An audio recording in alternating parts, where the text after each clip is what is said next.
একটা বড় খবর আছে, তার একটি আন্তর্জাতিক তাৎপর্য আছে এবং নিশ্চয়ই প্রতিক্রিয়াও থাকবে। সেটা হচ্ছে চীনের সঙ্গে যৌথ উদ্যোগে ড্রোন কারখানা স্থাপন করছে বাংলাদেশ বিমান বাহিনী। শেখ হাসিনা অসুস্থ, এখন এই জন্য খাওয়াচ্ছি খুশিতে। সে যদি মারা যায় গরু জবাই করে আমরা মেজবানি করবো, ঠিক আছে? হ্যাঁ করো, দোয়া করবা যাতে মারা যায়। হ্যাঁ, বুঝেন না কেন? আরে ডক্টর ইউনূস স্যার আছে বলেই তো এখনো আমরা আছি, তাই না? একবার চিন্তা করেন তো, আমাদের আসিফ নজরুল সাহেব স্বরাষ্ট্র উপদেষ্টা হওয়ার ইচ্ছা প্রকাশ করছিল 5ই আগস্টে। উনি কিন্তু এই প্রধান উপদেষ্টা হইতে চাইছিল। আচ্ছা, সত্যি সত্যি যদি উনি উপদেষ্টা হয়ে যেত তাহলে কি হইতো? হায় আল্লাহ, একবার চিন্তা করেন, এতদিনে একটা ফুটবল খেলা হইতো, আর ওই ফুটবলটা হইতো আসিফ নজরুল সাহেব, আর খেলতো কারা? আওয়ামী লীগ, বিএনপি, জামাতে ইসলাম এবং এনসিপি। এই প্রশাসন আমাদের পাশে থাকবে না, কিন্তু জনগণকে পাশে রাখতে হবে। আমাকে এখনো গ্রেফতার করেনি শুধু জনগণ পাশে থাকার জন্য। এটা মনে করেন না যে তারা ভালো হয়ে গেছে, সুশীল হয়ে গেছে আপনাদের ফেসবুক পোস্টে। আমাকে এই মুহূর্তে গ্রেফতার করে হজম করতে পারবে না বিধায় গ্রেফতার করছে না। দর্শক, চীনের তৈরি SY-400 স্বল্প পাল্লার ব্যালিস্টিক ক্ষেপণাস্ত্র ব্যবস্থা বাংলাদেশ যে কিনতেছে, এই কেনার মধ্য দিয়েই বাংলাদেশ যে সামরিক আধুনিকীকরণ করতেছে এবং এই বঙ্গোপসাগরীয় এই অঞ্চল এবং তৎসংলগ্ন এলাকায় নিজেদের শক্তি বৃদ্ধি করতেছে, তারই একটা ইঙ্গিত পাওয়া যায়। ভাই মাইরা দিছে, জয়! খুবই আনন্দ লাগতেছে। যারা ডক্টর ইউনূসের অ্যাকশন দেখার অপেক্ষায় ছিলেন, ইতিমধ্যেই আপনারা খবরগুলো পেতে শুরু করেছেন যে সংস্কার কারে বলে, কত প্রকার কি সেটাই তিনি দেখানোর চেষ্টা করছেন।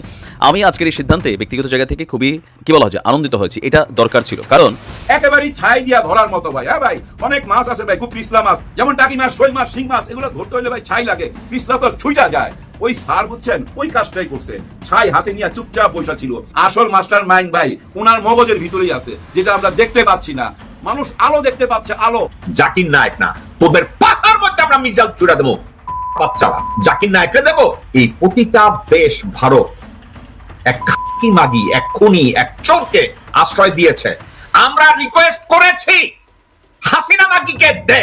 এই চোরের দেশ, কুত্তার দেশ, নেমো খারাপের দেশ ভারত দেয় না। একটা অকল্পনীয় আনইমাজিনেবল ঘটনা ঘটে গেছে, আপনি গা শিউরে উঠবেন। যেটা কি আশ্চর্য! হ্যাঁ, এই জন্যই বলছি অকল্পনীয়। এটা ঘটেছে এবং তার অ্যাকশন শুরু হয়ে গেছে। কি অ্যাকশন? আলোচনার বিষয় হচ্ছে ডক্টর ইউনূসের শক্ত চালে দিশেহারা 3 দল, চিফ জাস্টিস, সেনাপ্রধান কি চান। কিন্তু ডক্টর মোহাম্মদ ইউনূস যে শক্ত চাল দিয়েছেন বা দৃঢ় অবস্থান নিয়েছেন। দর্শক, এই ভিডিওটা যখন করছি ঠিক তার 12 মিনিট আগে দৈনিক কালবেলা একটা চাঞ্চল্যকর খবর সামনে নিয়ে এসেছে। 9টা 18 মিনিটে তারা এই খবরটা পাবলিশ করে তাদের অনলাইনে। সেই খবর। আসসালামু আলাইকুম প্রিয় দর্শক শ্রোতা, নতুন একটা ভিডিওতে সুস্বাগতম। ডক্টর মোহাম্মদ ইউনূস কি জিনিস, ডক্টর মোহাম্মদ ইউনূস কি করতে পারে, সেই বিষয় নিয়ে আজকের এই ভিডিওতে একটু আলোচনা করবো। শেষেতে গুরুত্বপূর্ণ বিষয়গুলো বিস্তারিতের মাধ্যমে দেখানোর চেষ্টা করব। আশা রাখবো সম্পূর্ণ ভিডিওটি দেখবেন, সাথেই থাকবেন।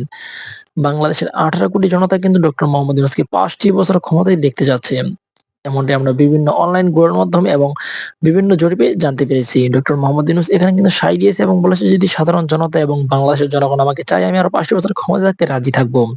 প্রিয় দর্শক বন্ধুরা, আজকে এই ভিডিওটি স্কিপ না করে সম্পূর্ণ দেখলে সবকিছু বুঝতে পারবেন কোন বিষয় নিয়ে আলোচনা করবো আজকের এই ভিডিওতে। বেশি কথা না বাড়িয়ে বিস্তারিত ভিডিওতে নিয়ে যাবো। তার আগে ছোট্ট রিকোয়েস্ট থাকবে আপনাদের কাছে, যারা এরকম ভিডিও দেখতে ভালোবাসেন, পছন্দ করেন, চ্যানেলটি সাবস্ক্রাইব করে পাশে থাকে বেল আইকনটি বাজিয়ে রাখুন। ইতিমধ্যে যারা চ্যানেল সাবস্ক্রাইব করে দিয়েছেন তাদের জানাচ্ছি অসংখ্য ধন্যবাদ। শেষে আজকের এই ভিডিওটি কে কোথা থেকে দেখছেন অবশ্যই সে বিষয়টি কমেন্ট করবেন। প্রিয় দর্শক বন্ধুরা, চলুন তাহলে এই ভিডিওতে একটু লাইক করে বিস্তারিত ভিডিওগুলো মোবাইলের স্ক্রিন থেকে ধারাবাহিকভাবে একের পর এক দেখে আসি।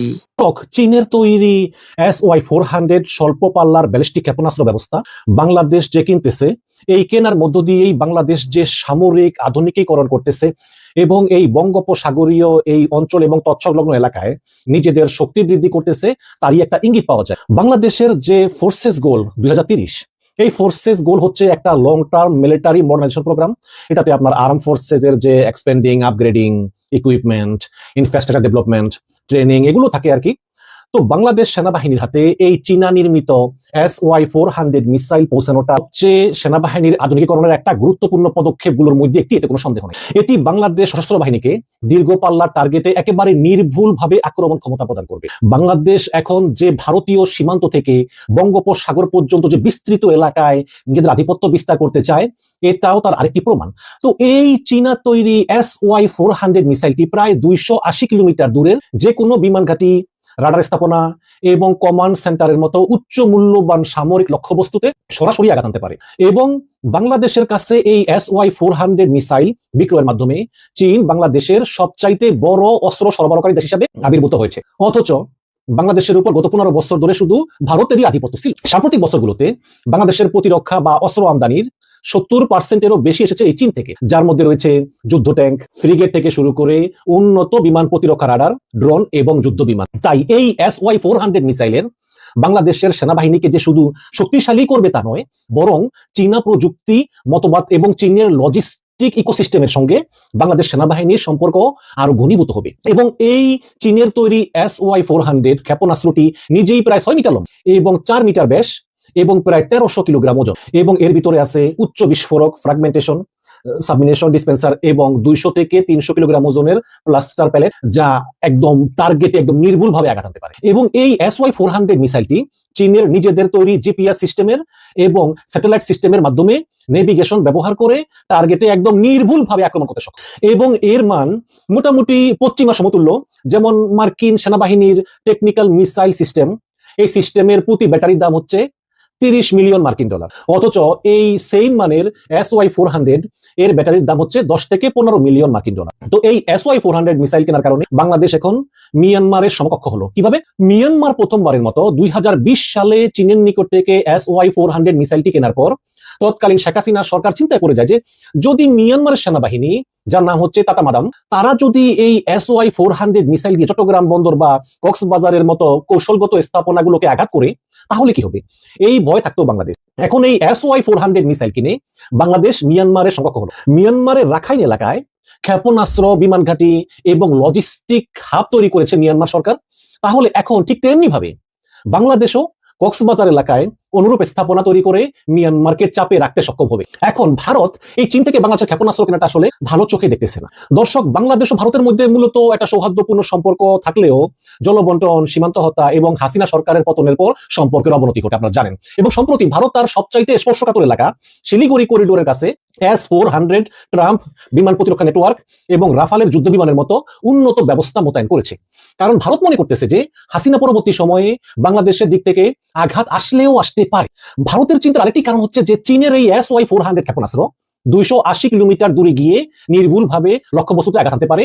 এবং এই 280 কিলোমিটারের মধ্যে ভারতের উত্তর পূর্বাঞ্চলীয় এলাকা, যা কিছু অংশকে অন্তর্ভুক্ত করে এবং যার মধ্যে রয়েছে আপনার অনেক সামরিক সরবরাহ রুট এবং বিমান ঘাঁটিও আছে এর মধ্যে। তবে বাংলাদেশ সরকার যদিও জোর দিয়ে বলতেছে যে তাদের এই সামরিক আধুনিকীকরণ মূলত আত্মরক্ষার জন্য, কাউকে আক্রমণ করার জন্য নয়, কিন্তু তাতে ভারত আশ্বস্ত হতে পারতেছে না। এদিকে বাংলাদেশ বিমান বাহিনী চীন থেকে J-10C যুদ্ধ বিমানের বহর কিনতেছে 20টা এবং নৌবাহিনীর চলমান ক্ষেপণাস্ত্র, ফ্রিগেট আধুনিকীকরণ করতেছে এবং একই সাথে স্থল, সমুদ্র এবং আকাশ জুড়ে একটা কঠিন প্রতিরোধক কাঠামো তৈরি করতেছে। মূলত এটাই হচ্ছে ভারতের মাথা ব্যথার কারণ। আপনারা জানেন যে এই belt and road initiative BRI এবং সামরিক সরঞ্জাম রপ্তানির মাধ্যমে এই অঞ্চলে চীনের কৌশলগত অনুপ্রবেশ সম্পর্কে ইতিমধ্যেই ভারত বাংলাদেশের সীমান্ত জুড়ে তার উত্তর পূর্ব প্রতিরক্ষা সক্ষমতাকে বৃদ্ধি করেই চলেছে। এর ধারাবাহিকতায় এই বছরের গত এপ্রিলে ভারত নয়াদিল্লি, পশ্চিমবঙ্গ এবং আসাম জুড়ে অতিরিক্ত S-400 ট্রাম্প ব্যাটারি এবং রাফায়েল যুদ্ধ বিমানের স্কোয়াড্রন মোতায়েন করেছে, ক্ষেপণাস্ত্র সহ। কারণ বাংলাদেশ ভারতের জন্য তেমন কোনো হুমকি না হলেও বাংলাদেশ চীন প্রতিরক্ষা চুক্তিকে ভারত হুমকি হিসাবেই দেখতেছে। মার্কিন যুক্তরাষ্ট্র এবং তার যে কোয়াডের অংশীদাররা, যেমন ভারত, জাপান, অস্ট্রেলিয়া, তারা বাংলাদেশকে চীনের প্রভাব থেকে মুক্ত করার জন্য চেষ্টা করে যাচ্ছে। তবে বাংলাদেশ এখন পর্যন্ত একটি জোট নিরপেক্ষ অবস্থান বজায় রেখেছে। এখন এই বাংলাদেশের ফোর্সেস গোল 2030 নতুন যুগের সূচনা করলো, এতে কোনো সন্দেহ নেই। বাংলাদেশ সরকার তাদের ঘোষিত এই ফোর্সেস গোল 2030-এর অধীনে এই দশকের শেষ নাগাদ তার সামরিক বাহিনীকে একটি আধুনিক এবং প্রযুক্তিগতভাবে সমন্বিত কাঠামোতে রূপান্তরিত করার লক্ষ্যে এগিয়ে যাচ্ছে, যার ধারাবাহিকতায় এই চীনের SY-400 ক্ষেপণাস্ত্র ক্রয়, আবার তুরস্কের উৎপাদিত সুপার বিমান প্রতিরক্ষা ব্যবস্থা এবং চীনের HQ-17AE স্বল্প পরিসরের ইন্টারসেপ্টরের মতো সমান্তরাল আপগ্রেড কিন্তু চলবে। এবং চীনের থেকে সামরিক সরঞ্জাম কেনার আরেকটা সুবিধা হলো যে এগুলো নগদ টাকা দিয়ে কেনা লাগে না, কিন্তু চীনের নিকট থেকে ঋণ নিয়ে আবার চীনের নিকট থেকে অস্ত্র কিনা হয়। এতে অর্থনীতির উপর চাপ পড়ে না। বাংলাদেশের 2025 সালের প্রতিরক্ষা বরাদ্দ প্রায় 4.5 বিলিয়ন মার্কিন ডলার, যা জিডিপির প্রায় 1.2%। তো চীনের ভবিষ্যতের পরিকল্পনাগুলোর মধ্যে একটি হচ্ছে যে বাংলাদেশে একটি রক্ষণাবেক্ষণ অবকাঠামো স্থাপন এবং সীমিত পরিসরে স্থানীয়ভাবে লজিস্টিক সহায়তা সক্ষম করা এবং চীনের উৎপাদিত স্থলভিত্তিক ক্ষেপণাস্ত্র ব্যবস্থার জন্য বাংলাদেশকে একটি আঞ্চলিক রক্ষণাবেক্ষণের একটা হাব তৈরি করা, মানে ক্ষেপণাস্ত্র বা অন্যান্য প্রতিরক্ষা সরঞ্জামের যান্ত্রিক ত্রুটিগুলো ঠিক করার মতো লজিস্টিক সাপোর্টের একটা হাত তৈরি করা আর কি। তো এখন বাংলাদেশ যেমন বাংলাদেশে এক্সপোর্ট প্রসেসিং জোন বিভিন্ন জায়গায় তৈরি করেছে, বিদেশি কোম্পানি তৈরি পোশাক, তারপরে জুতো উৎপাদন বিভিন্ন কারখানায় স্থাপন করে বিদেশিরা, সেই আদলে একটা বিশেষায়িত প্রতিরক্ষা অর্থনৈতিক অঞ্চল প্রতিষ্ঠার পরিকল্পনা করতেছে বর্তমান সরকার, যাতে একটি স্বনির্ভর সামরিক শিল্পঘাটি গড়ে তোলা যায়, যা আমাদের ব্যবহারের জন্য ড্রোন, সাইবার সিস্টেম এবং অস্ত্র তৈরি এবং রপ্তানিও করতে সক্ষম।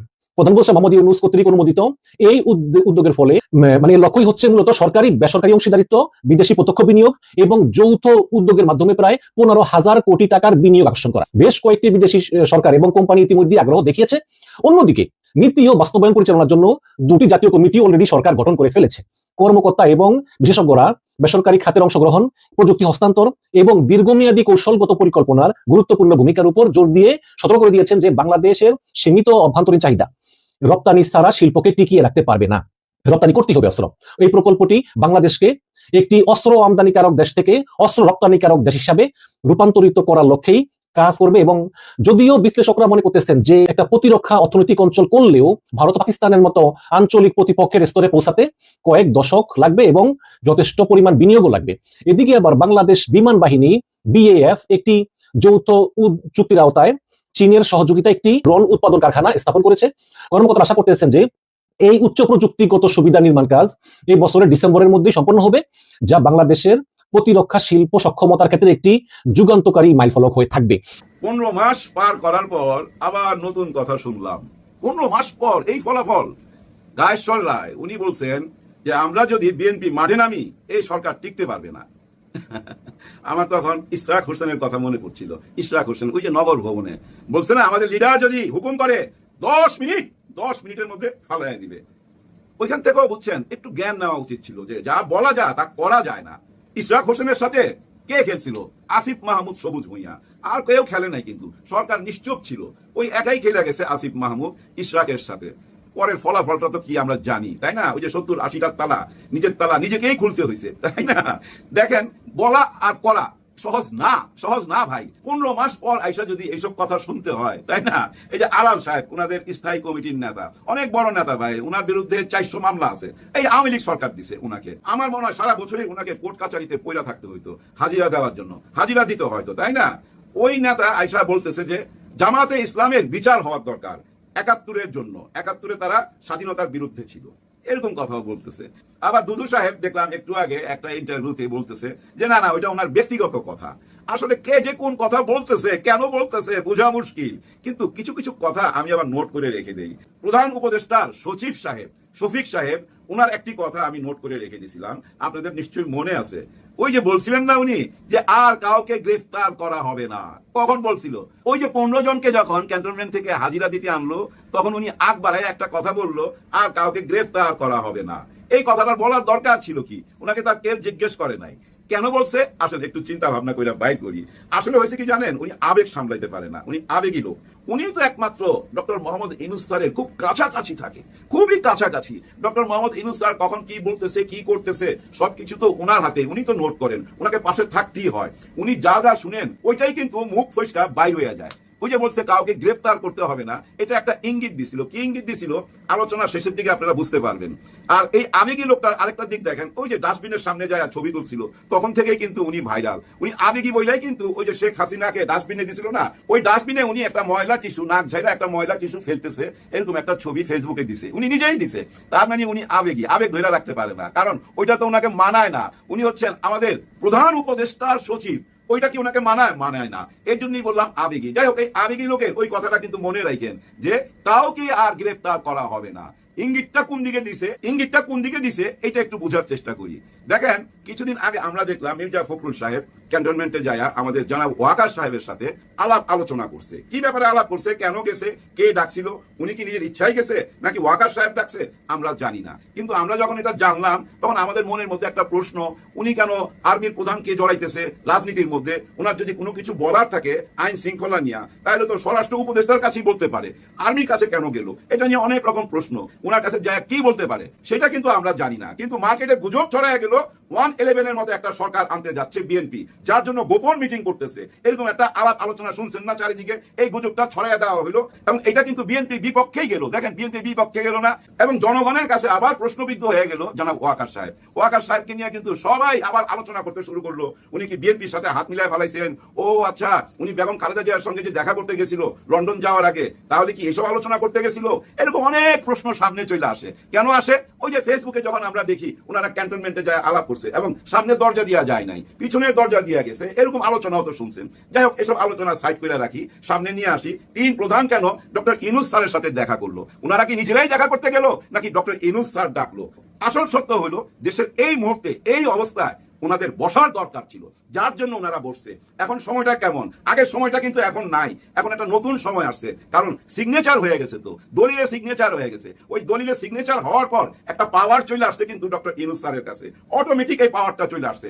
আর ওই পাওয়ারটাকে আরো শক্তিশালী করার জন্য তিন বাহিনীর প্রধানকে ডাকা হয়েছে, অথবা ওনারাই আইসা কথা বলছে যে স্যার আমরা কি করতে পারি এখন আমাদেরকে বলেন, অথবা ডক্টর ইউনূস স্যার বলছে এখন আমাদেরকে এই কাজগুলো করতে হবে। দেখেন সবাই মতামত আমার সামনে, এই যে দলিলপত্র, এখন আমি এই কাজগুলো করতে চাই, এই ব্যাপারে আপনার মতামত কি, এরকম কিছু কি বলছে?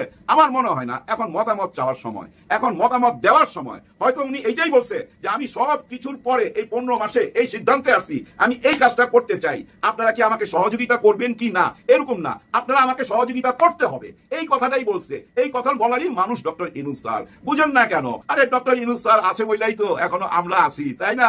একবার চিন্তা করেন তো, আমাদের আসিফ নজরুল সাহেব স্বরাষ্ট্র উপদেষ্টা হওয়ার ইচ্ছা প্রকাশ করছিল 5ই আগস্টে, উনি কিন্তু এই প্রধান উপদেষ্টা হইতে চাইছিল। আচ্ছা সত্যি সত্যি যদি উনি উপদেষ্টা হয়ে যেত তাহলে কি হইতো?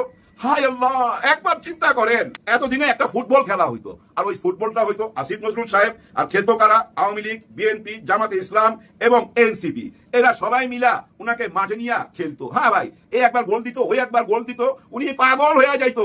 আর রেফারি থাকতো কে? ভারত, হ্যাঁ মোদিজি রেফারি থাকতো, বাসি ফু দিত, আর লাল কার্ড দেখাইতো আর হলুদ কার্ড দেখাইতো। আসিফ নজরুল সাহেব যদি উপদেষ্টা হইতো এতদিনে সব কিছু হাতছাড়া হয়ে যাইতো। এই জুলাই অভ্যুত্থান একেবারে ভাই জায়গা মতো দিয়া দিত, কেউ ঠেকায় রাখতে পারতো না। কেউ সাহস পায় নাই কেন জানেন? ডক্টর ইউনূস স্যারের জন্য।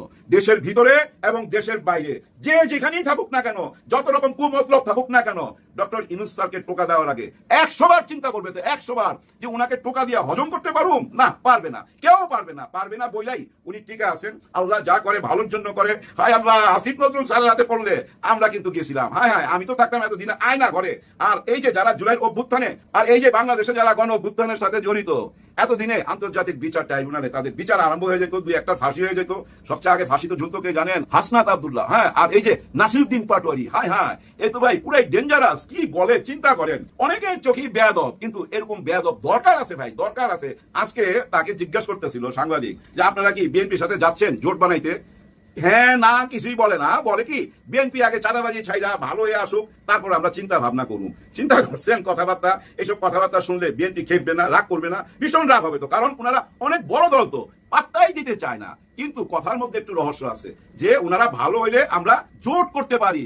ভাই জোট করার আগে পিঠের মধ্যে ছালা বাইন্ধা নিয়েন, পিঠের মধ্যে ছালা বাইন্ধা নিয়েন। আমি বিএনপির কর্মীদেরকে থ্যাঙ্ক জানাইতে চাই একটি ব্যাপারে, এই যে যারা জোট করতে যাচ্ছে না ওদেরকে ধইরা না ইচ্ছা মতো পিটানি দিতেছে, ওদের হাতের লাঠিটা জায়গা মতো পড়তেছে।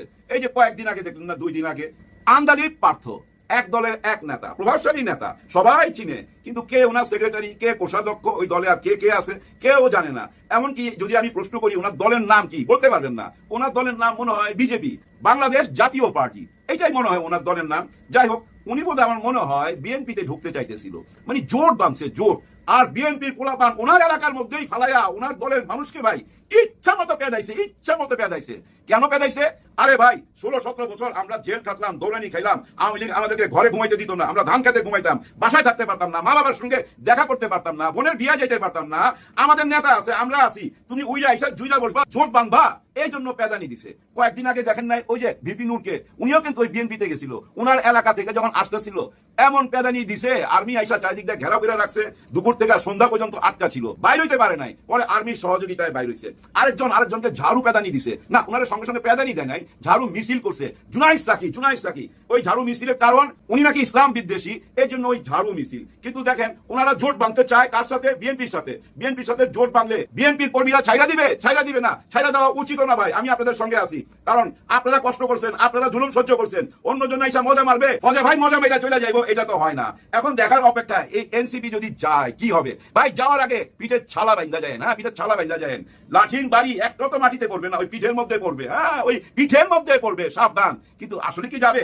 না, যাবে না, যাইতে পারে না। ওনারা এককভাবেই নির্বাচন করবে। ওনারা দেখেন না জামাত ইসলামকেও যা মুখে আসে তাই বলে, সমালোচনা করে। এর পিছনে কারণ কি বুঝে নিতে হবে আপনাদেরকে, যে ভাই আমরা জামাতের সঙ্গেও না, বিএনপির সঙ্গেও না, আমরা নিজের পায়ে দাঁড়াইতে চাই, আর নিজের পায়ে দাঁড়ানোর উচিত। কারণ জুলাই গণ অভ্যুত্থানের সাথে তারা জড়িত, তারা কারোর সাথে জোট বাঁধা মানে কি জানেন? মাথা নিচু করা। আর ওই মাথা নিচু করে রাজনীতির দিন শেষ হয়ে গেছে, একদম শেষ। এই যে আপনারা যারা হুমকি দিতেছেন, ভয় দেখাইতেছেন ডক্টর ইউনূসকে, এটা করলে এটা করুন, মাঠে নাইমা এই কইরা ফেলামু, কিচ্ছু করতে পারবেন না। তিন বাহিনীকে নিয়ে উনি বসছে। এই তিন বাহিনী তো ভাই বিদেশ থেকে আসে নাই, এই দেশেরই সন্তান, আমাদের মায়েরই সন্তান, এই দেশের মাটিতেই ওনাদের জন্ম।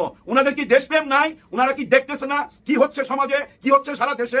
সবই দেখতেছে, না দেখার কিছু নাই। সাবধান হয়ে যান, সাবধান হয়ে যান। দেখেন তারেক রহমান সাহেব বহুবার সাবধান করছে আপনাদেরকে, 100 বার না 1000 বার সাবধান করছে। এবং এমনও দাবি করছে বিএনপি থেকে, আমরা তো বহিষ্কার করতেছি, পুলিশ কেন ধরতেছে না, পুলিশ কেন ছাড় দিতেছে? কথা তো ভাই সত্যি, কারণ বহিষ্কার করা মানে কি? চাঁদাবাজি করছে, নাহলে কারো মাথায় বাড়ি দিছে, নাহলে কোনো ধর্ষণ করছে, নাহলে কারো জমি দখল করছে, জুলুম তো একটা করছে। ওই জুলুমের কারণেই তো আইন তাকে ধরবে, কিন্তু আইন ধরতেছে না। ওনারাই বলতেছে আমরা বহিষ্কার করছি, তোমরা কেন ধরো না, মানে পুলিশকে বলতেছে। কিন্তু ভাই ব্রাদার, যুক্তির ব্যাপার আছে, যুক্তি দিয়া চিন্তা করতে হবে। পুলিশের উপর দিয়া কোন ঝড়টা গেছে, কোন সাইক্লোন গেছে 5ই আগস্ট, এটা আপনাদের মাথায় রাখতে হবে। তারপরও পুলিশ সেখান থেকে উঠা বারবার দাঁড়াবার চেষ্টা করতেছিল, কিন্তু ফেলা দিতেছিল ধাক্কা দিয়া। আপনাদের মনে নাই নীলফামারীতে, চিটাগাঙ্গে, নোয়াখালীতে আসামি ধইরা নিয়ে গেছে, ওই আসামিকে থানা ঘেরাও দিয়া পুলিশের গায়ে হাত তুইলা কারা আসামিকে ছিনিয়ে নিয়ে গেছে? মনে নাই?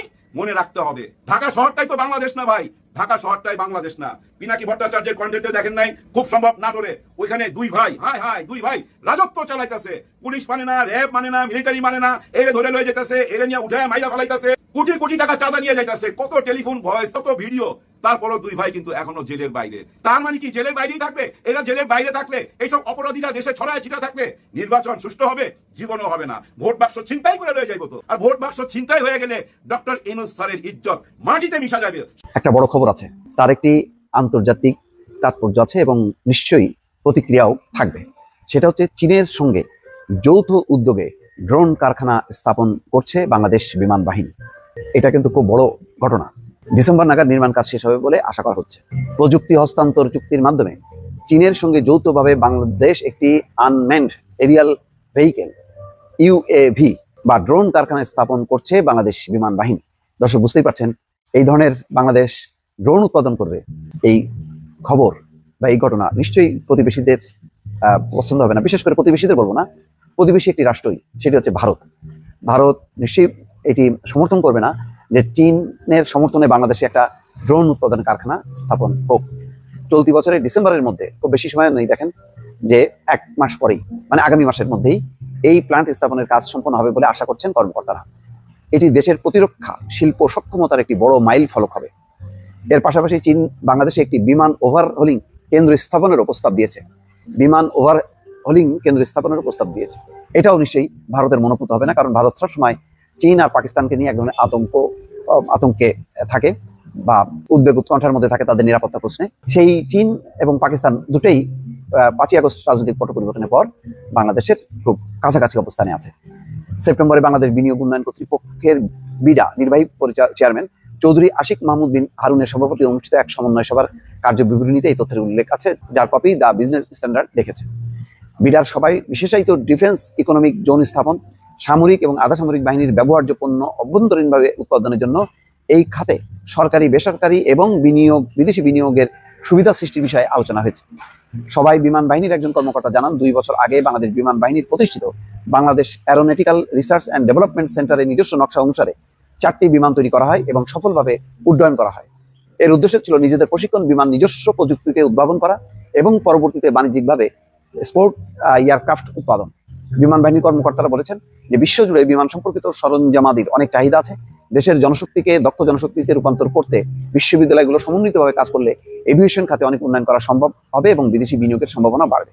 বিমান ওভারহোলিং আরেকটা প্রস্তাব, সেটা হচ্ছে চীনের বিমান ওভারহোলিং এর প্রস্তাব সম্পর্কে একজন কর্মকর্তা বলছেন, বিমান বাহিনীর বিদ্যমান সক্ষমতা এবং জনবলের সঙ্গে কিছু সরঞ্জামাদি যুক্ত করে ব্যবহৃত বিমানের ইঞ্জিনের ওভারহোলিং করা সম্ভব। আমাদের প্রতিবেশী দেশগুলোতেও এই মডেলের বিমান এবং বিমান ইঞ্জিন জনপ্রিয় হওয়ায় এই খাতে বিদেশি বিনিয়োগ করা তুলনামূলকভাবে সহজ হবে বলে তিনি জানান। এই দুটি ঘটনাই আমার ধারণা যে এগুলি ভারত পছন্দ করবে না। এবং দুর্ভাগ্যক্রমে দেখেন ড্রোন এবং এই যে বিমানের এই উৎপাদন, ওভারহোলিং কারখানা স্থাপন, এইগুলো ভারতের কাছে কোনো ব্যাপারই না।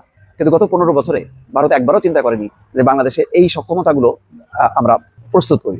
কারণ ভারত এটা এইদিকে তাদের দৃষ্টি নিবদ্ধ না। তারা চায় না যে বাংলাদেশের সামরিক বাহিনী শক্তিশালী হোক, দুর্বল থাকুক, নতজানু থাকুক, এটাই হচ্ছে তাদের প্রত্যাশা। তার বিপরীতে চীনের যখন এই ধরনের উদ্যোগ আয়োজন, নিঃসন্দেহে এটা টেনশন। সম্মানিত দর্শক শ্রোতা, শুরু থেকে শেষ পর্যন্ত যারা এই ভিডিওটি দেখেছেন সকলকে জানাচ্ছি অসংখ্য ধন্যবাদ। আজকের এই ভিডিওটি আপনাদের কাছে কেমন লেগেছে? যদি বিন্দু পরিমাণ ভালো লেগে থাকে অবশ্যই এই চ্যানেলটি সাবস্ক্রাইব করে পাশে থাকা বেল আইকনটি বাজিয়ে রাখবেন। সেই সাথে এই ভিডিওটি শেয়ার করে আপনাদের বন্ধুদের মাঝে ছড়িয়ে দিবেন। প্রিয় দর্শক বন্ধুরা, আজকের মতন এই পর্যন্তই, দেখা হচ্ছে পরবর্তী কোনো ভিডিও নিয়ে। সেই পর্যন্ত আপনারা সকলে ভালো থাকুন, সুস্থ থাকুন, দেখতে থাকুন এই চ্যানেলের ভিডিওগুলো। আল্লাহ হাফেজ।